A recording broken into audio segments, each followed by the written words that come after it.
Hare Krishna viewers, welcome to Yashoda computers YouTube channel. ఇంతకు ముందు basic electronics క్లాసెస్లో ఇంతకు ముందు వీడియోలో మనము ఫ్యూజ్ అనే కాంపోనెంట్ గురించి క్షుణ్ణంగా మనము తెలుసుకున్నాం.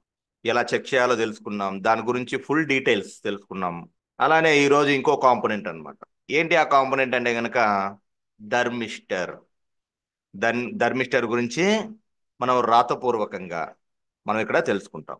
చూడండి, ఎందుకు రాతపూర్వకంగా తెలుసుకుంటున్నామంటే మ్, ఈ ఇక్కడ నేను ఏదైతే నోట్స్ ప్రిపేర్ చేశానో దాన్ని క్లియర్గా మీకు అర్థం కావటం కోసం, అందరికీ అర్థం కావటం కోసం నేను ఈ విధంగా నోట్స్ ప్రిపేర్ చేసి అందరికీ అర్థమయ్యే విధంగా ఈ యొక్క వీడియో అనేది చేయటం అయితే జరుగుతుంది. సరే, క్లాస్లోకి వద్దాం. ఇక్కడ మనము థర్మిస్టర్ గురించి చూద్దాం. చూడండి, థర్మిస్టర్ థర్మిస్టర్ థర్మిస్టర్ అనేది రెండు పదాల యొక్క కలయిక. ఆ పదాలు ఏంటంటే థర్మల్ మరియు రెసిస్టర్. థర్మల్ మరియు రెసిస్టర్, ఇది ఒక ప్రత్యేకమైనటువంటి రెసిస్టర్ అన్నమాట. ఎందుకు ప్రత్యేకమైనటువంటి రెసిస్టర్ అన్నారంటే దీని రెసిస్టెన్స్ అనేది దీని యొక్క టెంపరేచర్ మీద ఆధారపడి ఉంటుంది. అలానే ఎందుకు దీన్ని ఉపయోగిస్తామంటే గనక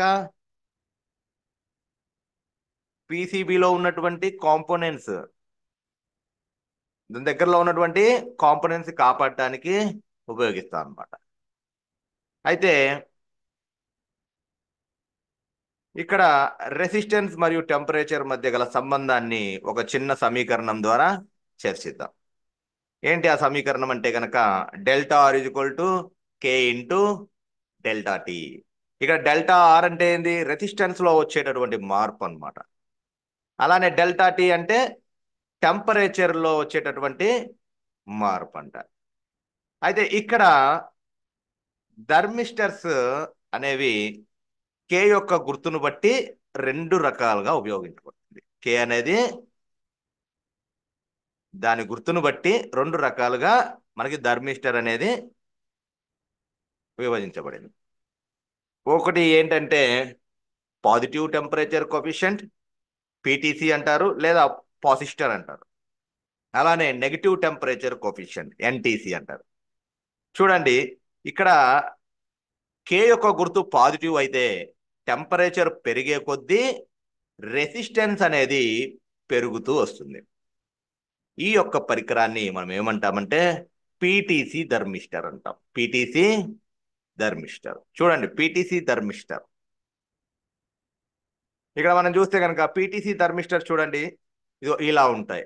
పీటీసీ థర్మిస్టర్ బొమ్మ మనం చూస్తే కనుక ఇలా ఉంటుంది. ఓకే, పీటీసీ అని రాసి ఉంటుంది దాని మీద. ఓకే, నెక్స్ట్ ఇంకోటి, నెక్స్ట్ ఏంటి? Negative temperature coefficient thermistor, NTC thermistor అంటాం. కే యొక్క గుర్తు పాజిటివ్ అయితే టెంపరేచర్ పెరిగే కొద్దీ రెసిస్టెన్స్ అనేది తగ్గుతుంది. ఈ యొక్క పరికరాన్ని మనం ఏమంటామంటే ఎన్టీసీ థర్మిస్టర్ అంటాం. అయితే మొత్తం మీద ఎలక్ట్రాన్స్ ఫ్లో అయ్యేటటువంటి టెంపరేచర్ను అబ్జర్వ్ చేయడానికి ఈ థర్మిస్టర్ని ఉపయోగిస్తామన్నమాట. మనం కనుక ఈ పీసీబీల మీద చూస్తే కనుక ఇవి ఎక్కువ ఎస్ఎంపిఎస్లలో, అలానే ఇంకా రకరకాల మదర్ బోర్డ్స్ మీద ఉంటాయి.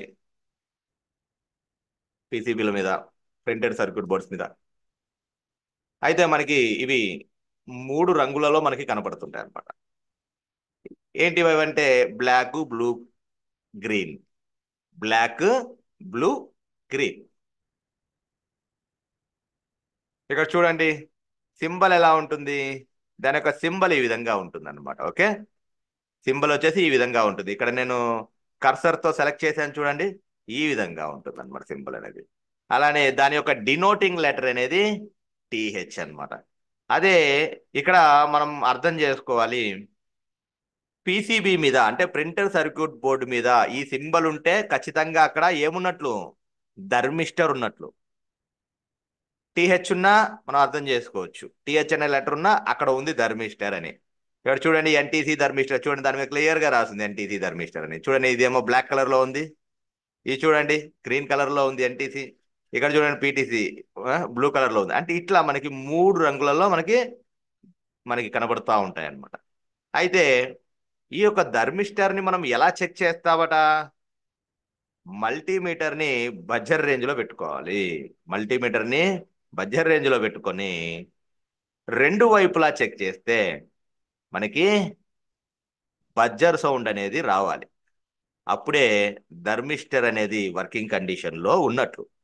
రెండు వైపులా మనం చెక్ చేసినప్పుడు బజ్జర్ సౌండ్ రాకపోయినా లేదా కాలిపోయినా వర్కింగ్ కండిషన్ లో లేనట్లు అనమాట. ఇది ధర్మిష్టర్ గురించి పూర్తి వివరాలు. అయితే ఇక్కడ నెక్స్ట్ వీడియోలో మనం ప్రాక్టికల్గా ఈ యొక్క ధర్మిష్టర్ని ఎలా చెక్ చేయాలో మనం నెక్స్ట్ వీడియోలో చూద్దాం. అలానే అందరూ కూడా ఈ యొక్క వీడియోని చూసి లైక్ చేసి సబ్స్క్రైబ్ చేయవలసిందిగా కోరుచున్నాను. ఇక్కడ అందరికీ కూడా చాలా వివరంగా అక్కడ కళ్ళకి కనపడతా ఉంది, అలానే నేను ఇక్కడ చెప్తా ఉన్నాను. ఈ విధంగా నోట్స్ ప్రిపేర్ చేసి మరి చెప్తున్నాను. అయితే ఇక్కడ మనం ఇక్కడ మెయిన్ ఏంటి అంటే మనం ఈ బేసిక్ ఎలక్ట్రానిక్స్ అయిపోయిన తర్వాత మనం చిప్ లెవెల్ రిపేర్ అనేది మనం నేర్చుకుంటాం. వేటి గురించి నేర్చుకుంటాము? డెస్క్టాప్ మదర్ బోర్డ్స్ నేర్చుకుంటాము, ఎస్ఎంపిఎస్ నేర్చుకుంటాము, అలానే ఎల్ఈడి ఎల్సిడీలు నేర్చుకుంటాము, అలానే ల్యాప్టాప్ గురించి నేర్చుకుంటాం. ఈ ఛానల్ని సబ్స్క్రైబ్ చేయండి. యశోద కంప్యూటర్స్ యూట్యూబ్ ఛానల్ని సబ్స్క్రైబ్ చేయండి, అలానే లైక్ చేయండి. హరే కృష్ణ.